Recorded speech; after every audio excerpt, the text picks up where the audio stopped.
আসসালামু আলাইকুম, welcome to kitchen craft. আজ আমি তৈরি করব হোটেল স্টাইল সমুচা শীট। ঘরে থাকা কিছু উপকরণ দিয়ে শীট তৈরি করে নিয়ে সমুচা কিংবা ভেজিটেবল রোল বা অনথন বানিয়ে নিতে পারেন। একবার শীট তৈরি করে নিয়ে রোজার মাস জুড়ে ব্যবহার করতে পারবেন। তার জন্য থাকছে সংরক্ষণ পদ্ধতি। আশা করি আপনারা বাসায় খুব সহজেই তৈরি করে নিতে পারবেন। আমার রেসিপি ভালো লাগলে লাইক, কমেন্ট এবং সাবস্ক্রাইব করে পাশে থাকবেন।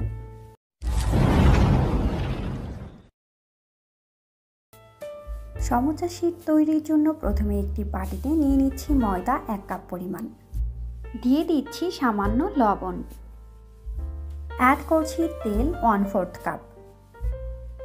ময়দার সাথে ভালোভাবে মিশিয়ে নিচ্ছি। মেশানো হলে অ্যাড করছি পানি। অল্প অল্প করে অ্যাড করব যেন ডোটা পারফেক্ট হয়। ডোটা একটু নরম করে তৈরি করে নেব।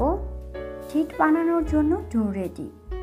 এখন র্যাপার দিয়ে ডোটাকে ঢেকে রাখবো 15 থেকে 20 মিনিটের জন্য। 20 মিনিট পর র্যাপারটা সরিয়ে নিচ্ছি। 15 মিনিট পর র্যাপার সরিয়ে একটু মথে নিয়ে ছোট ছোট করে রুটি বানানোর জন্য পরিমাপ করে নিচ্ছি। এখন ছোট করে একটি রুটি তৈরি করে নিচ্ছি।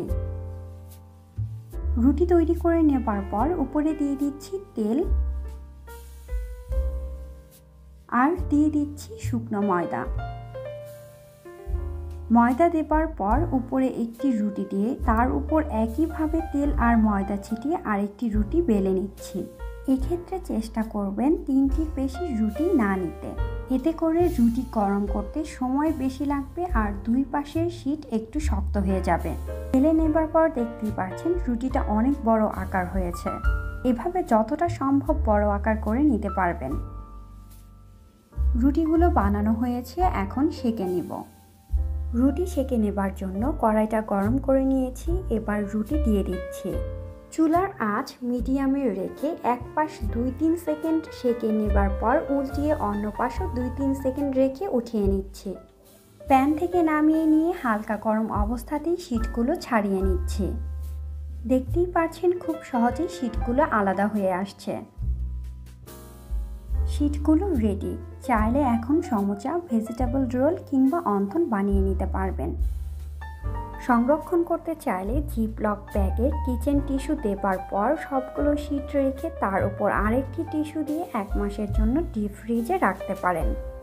এভাবে শীট তৈরি করে নেবার পর বাসায় খুব সহজেই ভেজিটেবল রোল, অনথন বানিয়ে নিতে পারেন।